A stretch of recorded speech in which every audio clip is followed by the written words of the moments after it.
Hello hi friends, இன்றைக்கி வந்து நம்ம காலிஃப்ளவரில் ஒரு பக்கோடா தான் பார்க்க போகிறோம்.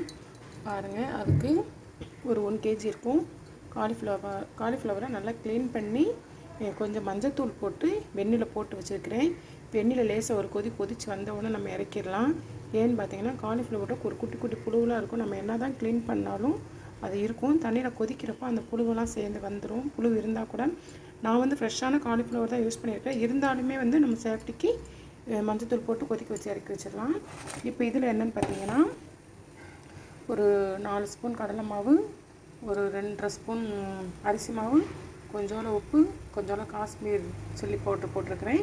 இப்போ இது எல்லாமே நம்ம ஒன்றா சேர்ந்து பிசைஞ்சு இந்த காலிஃப்ளவர் கொதித்து வரும் இல்லையா, தண்ணியெல்லாம் வடிகட்டிட்டு இதில் ஒரு பிரட்டி போட்டு எடுத்துட்டா காலிஃப்ளவர் பக்கோடா ரெடி. இப்போ இதை நம்ம பிசைஞ்சு எடுத்துகிட்டு வந்துக்கலாம். இந்த தண்ணி நல்லா கொதிக்கட்டும். ஃப்ரெண்ட்ஸ், இப்போ பாருங்கள், காலிஃப்ளவர் வந்து நம்மளுக்கு வந்து நல்லா வந்து இதாகி வந்துருச்சு. இப்போது நம்ம வந்து இதில் வந்து ஒரு கடாயில் எண்ணெய் காய வச்சுருக்குறோம்.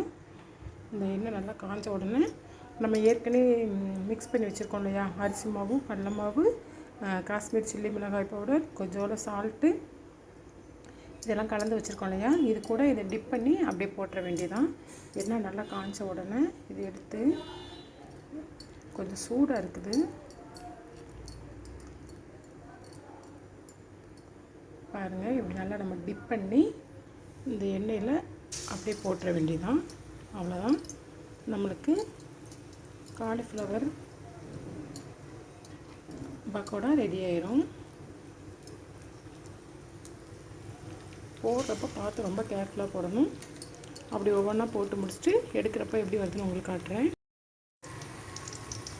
இப்போது பாருங்கள், நம்ம போட்டாச்சு.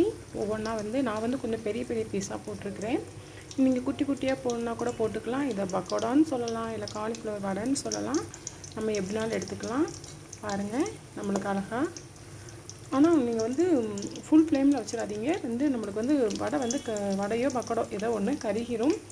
கொஞ்சம் மீடியமான இதில் வச்சிங்கன்னா அது நல்லா கோல்டன் கலரில் அழகாக வந்திருக்கும். ஏற்கனவே வந்து நம்ம வந்து காலிஃப்ளவரை நல்லா வெந்நியில் ஒரு கொதிக்க விட்டு தான் எடுத்துருக்குறோம். அதனால் ரொம்ப நேரம் வேகணுங்கிறதுலாம் அவசியம் கிடையாது. ஒரு 5 to 8 மினிட்ஸ்க்குள்ளே நல்லா வெந்துடும். அப்போ நம்ம இதை நல்லா திருப்பி விட்டுக்கலாம். திருப்பி விட்டு எடுத்துட்டோம் அப்படின்னா அழகான காலிஃப்ளவர் வடை அல்லது பக்கோடா ஏதாவது வச்சுக்கோ. குட்டி குட்டியாக இருந்தால் பக்கோடா, கொஞ்சம் பெருசாக இருந்தால் வடை, அவ்வளோதான், நம்மளுக்கு ரெடி ஆயிரும். சாப்பிட்றதுக்கு நல்லா கிரின்ச்சியாக. இதை வந்து நம்ம மயோனிஸோடையோ இல்லை டொமேட்டோ சாஸ் இந்த மாதிரி இதோடு வச்சு சாப்பிட்றப்போ டேஸ்ட்டாக இருக்கும்.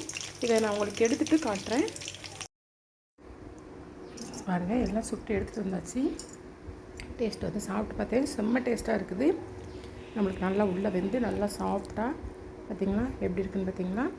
இது மட்டும் இப்படி சாப்பிடாம, இப்போ என் பொண்ணுனா மயோனிஸ் சாஸ் இந்த மாதிரி வச்சு சாப்பிடுவேன். அந்த மாதிரி நம்ம மயோனிஸ் சாஸ் வச்சு சாப்பிட்லாம். அதோட நல்லா சுட சுட ஒரு க்ரீன் டீ, இந்த க்ரீன் டீயோட இந்த வடையை வச்சு சாப்பிட்றப்போ, காலிஃப்ளவர் வடையோ பக்கோடா வச்சு சாப்பிட்றப்போ செம்ம டேஸ்ட்டாக இருக்கும். நீங்களும் ட்ரை பண்ணி பாருங்கள். ட்ரை பண்ணி பார்த்துட்டு எப்படி இருக்குங்கிறத எனக்கு கமெண்ட் பாக்ஸில் மென்ஷன் பண்ணுங்கள்.